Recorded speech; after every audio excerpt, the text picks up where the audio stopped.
Selanjutnya, saya akan menjelaskan bab 14, 15, dan 16, yaitu aset tetap utang dan ekuitas pemilik. Pertama, pengertian aset tetap. Aset tetap adalah barang berwujud milik perusahaan yang sifatnya relatif, permanen, dan digunakan dalam kegiatan normal perusahaan, bukan untuk diperjualbelikan. Berikut kriteria aset. Yang pertama, berwujud. Yang kedua, umurnya lebih dari 1 tahun. Yang ketiga, digunakan dalam operasi perusahaan. Yang keempat, tidak diperjualbelikan. Yang kelima, material. Dan yang keenam, dimiliki perusahaan. Berikut pengelompokan. Yang pertama, aset tetap yang umurnya tidak terbatas. Contoh, bangunan pabrik dan lahan peternakan. Yang kedua, aset tetap yang umurnya terbatas dan apabila sudah habis masa manfaatnya bisa diganti dengan aset lain. Contohnya, kendaraan dan mesin. Berikut yang ketiga, aset tetap yang umurnya terbatas dan apabila sudah habis masa manfaatnya tidak dapat diganti dengan yang sejenis. Contohnya, tanah, pertambangan, dan hutan. Berikut ada penilaian dan penyajian. Berbasis harga perolehan atau biaya. Yang kedua, berbasis revolusi atau nilai pasar. Berikut harga perolehan. Harga perolehan adalah keseluruhan uang yang akan dikeluarkan untuk memperoleh sesuatu aset tetap sampai dia digunakan oleh perusahaan. Yang berikut, aset tetap yang dimiliki perusahaan dicatat dan diakui sebesar nilai bukunya, yaitu harga yang diperoleh aset tetap tersebut dikurangi dengan akuntansi penyusutan aset tetap. Berikut nilai buku adalah berikut nilai yang berisi suatu aset seperti yang tercantum dan dilaporkan posisinya keuangan.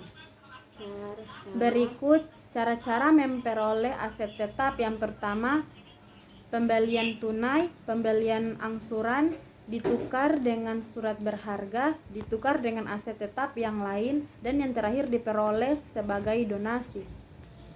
Berikut beban selama masa penggunaan aset tetap. Yang pertama, reparasi dan pemeliharaan. Yang kedua, penggantian.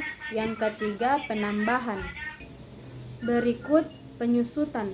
Penyusutan adalah pengalokasian harga perolehan aset tetap menjadi beban ke dalam periode akuntansi yang menikmati manfaat dari aset tetap tersebut.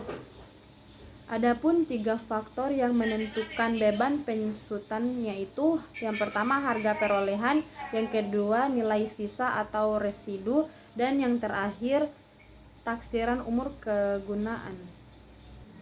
Berikut metode penghitungan penyusutan. Yang pertama, metode garis lurus, metode jam jasa, metode hasil produksi, dan yang terakhir metode beban menurun. Yang berikut depresi. Depresi adalah berkurangnya harga perolehan atau nilai sumber daya alam seperti tambang dan hutan, kayu yang disebabkan oleh perubahan sumber daya alam tersebut hingga menjadi persediaan. Ada 3 faktor yang berpengaruh terhadap perhitungan depresi, yaitu harga perolehan aset tetap, taksiran nilai sisa atau harga jual, dan yang terakhir taksiran hasil yang dapat dieksploitasi. Berikut ada utang.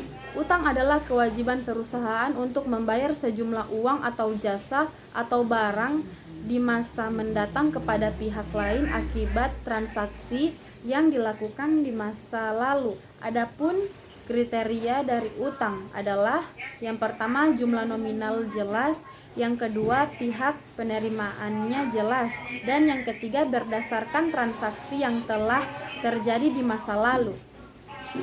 Berikut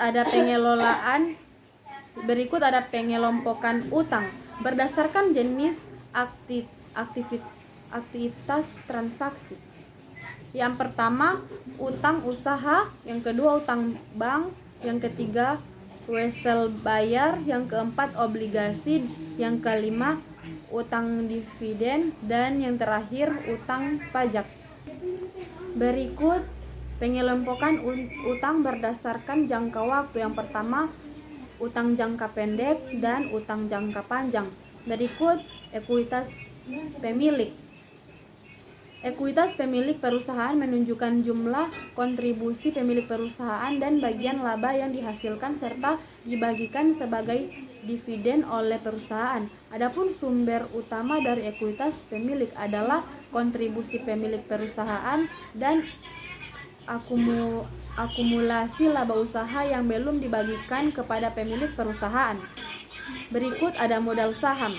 Modal saham adalah kontribusi pemilik kepada suatu perusahaan yang berbentuk perseroan terbatas, sekaligus menunjukkan bukti kepemilikan dan hak pemilih atas perseroan tersebut.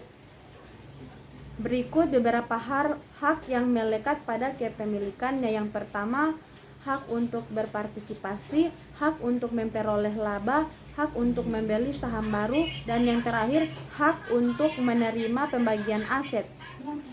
Yang berikut jenis-jenis saham. Saham biasa. Saham biasa adalah saham yang pelunasannya dilakukan dalam urutan yang paling akhir dalam hal perusahaan dilikuidasi sehingga resikonya besar. Yang berikut saham prioritas merupakan saham yang mempunyai beberapa kelebihan, di mana kelebihan ini biasanya dihubungkan dengan pembagian dividen atau pembagian aset pada saat likuidasi.